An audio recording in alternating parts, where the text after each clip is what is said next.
According to the 2020 National Electrical Code, Section 334.30b addresses the support of non-metallic sheath cable, commonly known as Romex, in accessible attics. Specifically, this section details scenarios where running boards or guard strips are not required to protect the cable. This exception applies when the distance between the top of the truss and the roof line meets certain criteria. The code states that where the distance between the top of the truss and the roof line is either 42 or 44 inches, cables or raceways are permitted to be installed on top of the truss without requiring additional support. This means that Romex can be run directly on top of the truss without the need for a running board, guard strip, or other form of protection, provided this specific height requirement is met. It's crucial to understand that this exception is explicitly for non-metallic sheathed cables such as Romex and raceways. Other types of electrical wiring methods are not covered by this exception and would still require support and protection in accordance with standard wiring practices. This might involve securing the wiring to the side of the truss or utilizing a running board or wrap run to prevent physical damage. Furthermore, while the National Electrical Code provides a baseline for electrical safety, local building codes and regulations often have their own specific requirements that may be more stringent or tailored to local conditions. Therefore, it is always recommended to consult with the local building department or a qualified electrical inspector to ensure full compliance with all applicable codes and regulations in the specific jurisdiction. They can provide clarification on any local amendments or interpretations of the NEC that might affect the installation of electrical wiring in attics and other areas. In addition to understanding the specific code requirements, it's important to consider the overall safety and practicality of the wiring installation. Even if the 42 or 44-inch height requirement is met, it may still be prudent to provide additional protection for the Romex if there is a likelihood of physical damage. For example, if the attic is frequently used for storage or maintenance, the cables could be vulnerable to being stepped on or damaged by stored items. In such cases, installing a running board or other protective measure would be a wise precaution. Also, proper installation techniques are essential for ensuring the long-term reliability and safety of the electrical system. This includes using appropriate cable staples or fasteners to secure the Romex to the truss, avoiding sharp bends or kinks in the cable, and maintaining adequate clearance from heat sources or other potential hazards. Furthermore, all electrical work should be performed by qualified and licensed electricians who are familiar with the NEC and local building codes. This helps to ensure that the installation is done correctly and safely, minimizing the risk of electrical fires, shocks, or other hazards. Always remember that electrical safety is paramount, and it's always better to err on the side of caution when dealing with electrical wiring. The National Electrical Code, or NEC, is a comprehensive set of standards and guidelines for the safe installation of electrical wiring and equipment in the United States. It is developed and updated every 3 years by the National Fire Protection Association, or NFPA, and is widely adopted by state and local jurisdictions as the basis for their electrical codes. The NEC covers a wide range of topics, including wiring methods, overcurrent protection, grounding, equipment installation, and special occupancies. It is an essential resource for electricians, contractors, engineers, inspectors, and anyone else involved in the design, installation, or maintenance of electrical systems. The primary goal of the NEC is to protect people and property from electrical hazards.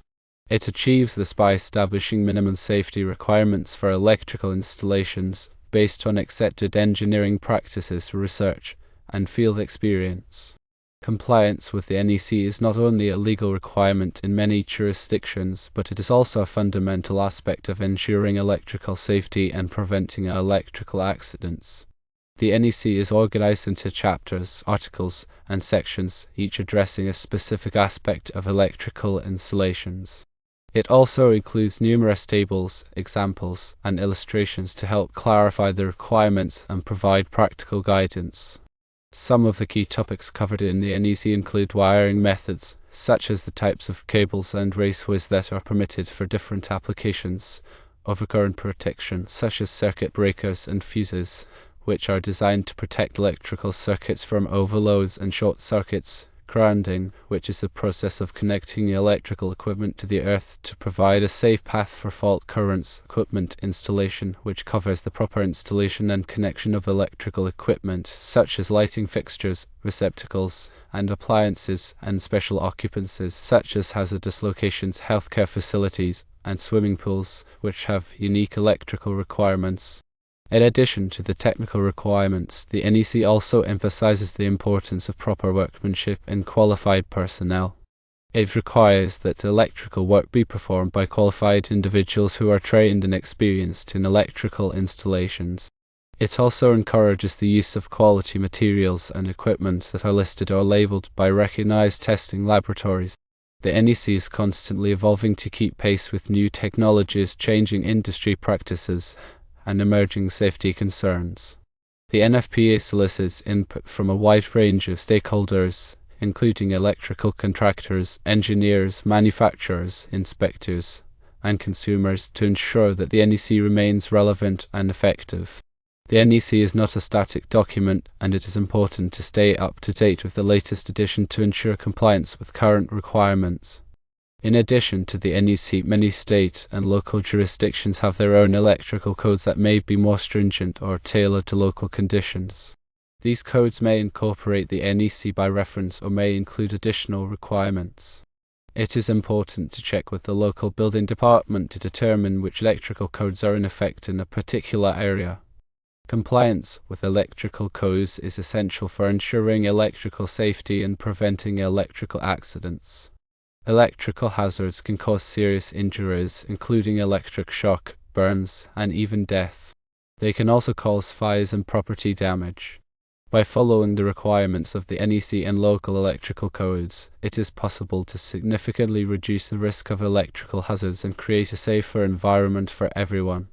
The specific section of the NEC being addressed, 334.30b, falls under Article 334, which deals specifically with non-metallic sheath cable, or Type NM, Type NMC, and Type NMS. These cable types are commonly used in residential wiring for branch circuits, feeders, and services. Section 334.30 focuses on securing and supporting these cables, ensuring they are properly installed to prevent damage and maintain the integrity of the electrical system. The general rule in 334.30 is that non-metallic sheath cable must be secured by staples, cable ties, straps, or similar fittings designed and installed so as not to damage the cable. The cable must be secured within 12 inches of every outlet box, junction box, cabinet, or fitting. Additionally, the cable must be supported at intervals not exceeding 1/2 feet.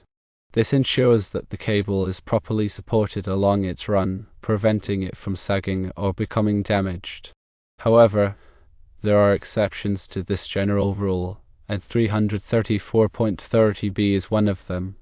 As previously discussed, this exception allows for the cable to be run on top of a truss without additional support in attics or roof spaces where the distance between the top of the truss and the roof line is 42 or 44 inches. This exception is based on the assumption that the cable is not likely to be subject to physical damage in this situation.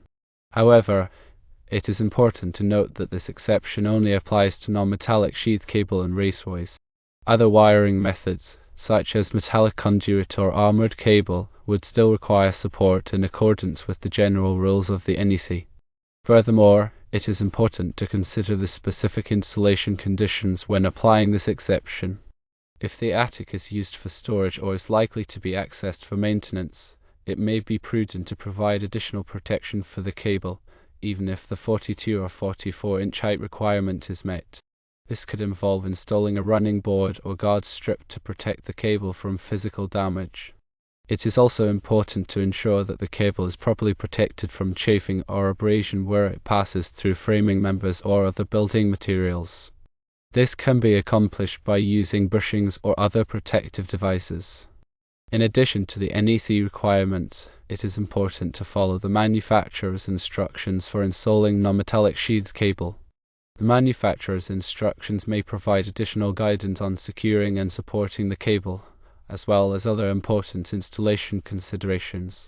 Finally, it is always recommended to consult with a qualified electrical inspector to ensure that the installation meets all applicable codes and regulations. The electrical inspector can provide valuable guidance and identify any potential safety issues. Understanding and applying the NEC requirements for securing and supporting non-metallic sheath cable is essential for ensuring the safety and reliability of electrical systems.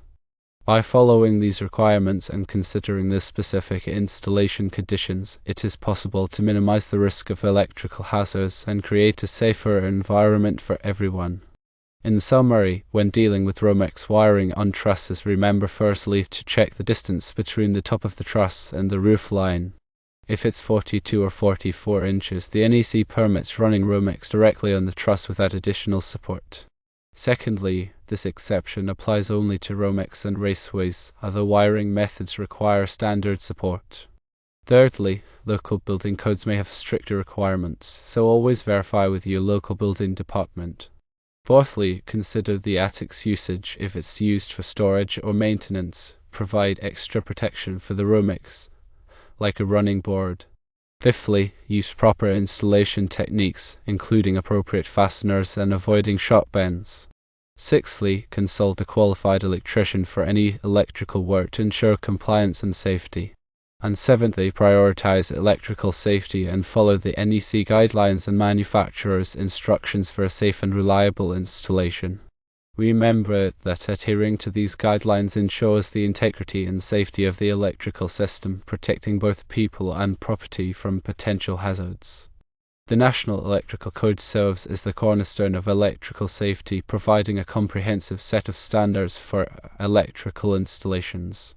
Understanding and applying these standards correctly is crucial for all electrical work, from residential wiring to complex industrial systems. By following the NEC and consulting with qualified professionals, you can help ensure that electrical installations are safe, reliable, and compliant with applicable regulations. Moreover, staying informed about updates to the NEC and local codes is essential for maintaining the highest standards of electrical safety. As technology evolves and new materials are introduced, the NEC is continuously updated to address emerging challenges and ensure the safety of electrical systems. Therefore, continuous learning and professional development are vital for anyone involved in the electrical industry. This commitment to knowledge and safety is what ultimately protects lives and property from the dangers of electricity. The NEC isn't just a set of rules, it's a framework for ensuring that electricity, a powerful and essential force, is harnessed safely and responsibly.